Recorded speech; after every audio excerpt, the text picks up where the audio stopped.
हिमाचल ने नारद जी से प्रार्थना की है कि हे नारद जी, आप त्रिकालज्ञ हैं, सर्वज्ञ हैं, आप हमारी पुत्री के गुण और दोष बताइए कि हमारी पुत्री के जीवन में क्या है, क्या नहीं है, सब कहने की कृपा कीजिए महाराज। नारद जी महाराज मुस्कुराने लगे और मुस्कुरा करके मधुर वाणी में कहने लगे हैं, सुता तुम्हारी सकल गुण खानी, तुम्हारी ये पुत्री सकल गुणों की खान है।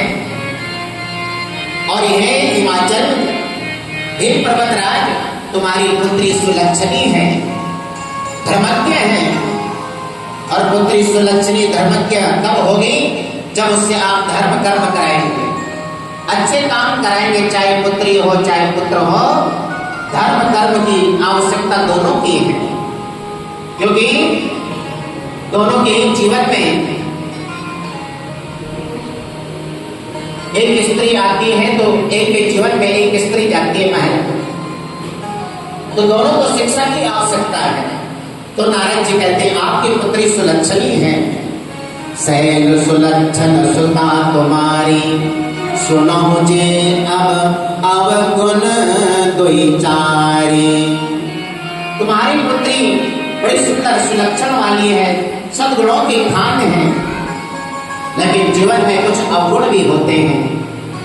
और उन अवगुणों का निदान कब होता है? जब हम भगवान के दर पे आते हैं, सत्कर्म करते हैं। तो नारद जी ये संकेत करना चाहते हैं कि अपनी पुत्री से आप सत्कर्म कराइए, और सत्कर्म जरूर कराना चाहिए। बहुत सारे कुंडली बाद में लाते महाराज, जब उम्र बीतने लगती है, 25 साल 30 साल के बच्चे हो जाते हैं, तब कुंडलियां दिखाते हैं और कहते हैं कि कहीं रिश्ता नहीं हो रहा, कहीं बच्चे को सर्विस नहीं मिल रही, ये नहीं हो रहा, सो नहीं हो रहा, क्योंकि समय पे अच्छा कार्य किया ही नहीं है। जबकि दिखाना चाहिए और अच्छी जगह पे दिखाना चाहिए, जो आपको भ्रमित पैदा करे और सही मार्ग भी दिखाए, सत्कर्म करवाए। तो नारद जी कहना चाहते हैं कि आप अपनी पुत्री से सत्कर्म करवाइए।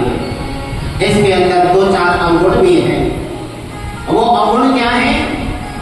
अगुण अमान मात पितुहीना, उदासीन सब संशय छीना, जोगी जटिल अकाम मन, नगन अमंगल वेश, अस स्वामी तहि कह मिलई, परिहस्त अशिरेख। इसको ऐसा पति मिलेगा महाराज, जो कैसा होगा? जोगी होगा, अमंगल वेश वाला होगा।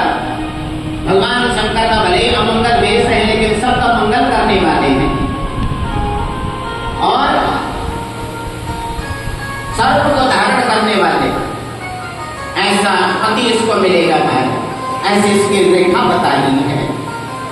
नारद जी की बात को सुनकर के दोनों ही दंपति दुखी हो गए कि हमारी पुत्री को ऐसा दूल्हा मिलेगा, हमारी पुत्री इतनी सुंदर और दूल्हा इस प्रकार का मिलेगा। माता पिता दोनों दुखी होने लगे, सारी सखियां भी दुखी होने लगी कि हमारी सखी को ऐसा पति मिलेगा। फिर विचार कर रहे हैं कि देवर्षि नारद की वाणी भी झूठी नहीं हो सकती है, इसलिए कोई ना कोई उपाय तो उन्हीं से पूछना पड़ेगा। तब नारद जी से कहने लगे कि हे प्रभु, हे ऋषिवर, कोई उपाय बताइए, उसका निदान कैसे होगा? तब नारद जी कहते हैं, जय जय वर के दोष बखाने, ते सब शिव पाहिबे अनुमाने। जो जो मैंने वर के दोष बताए हैं वो सब भगवान शंकर में है, लेकिन जो विवाह शंकर सन होई, तो सब गुण सम कहे सब कोई। अगर तुम्हारी पुत्री का विवाह भगवान शंकर के संग हो गया तो जितने भी दोष है सब गुण में बदल जाएंगे। इसलिए तुम्हारी पुत्री को भगवान शंकर की आराधना करनी चाहिए और भगवान शंकर को भजना चाहिए, और उनके भजने से तुम्हारा कष्ट भी, तुम्हारी पुत्री का सारा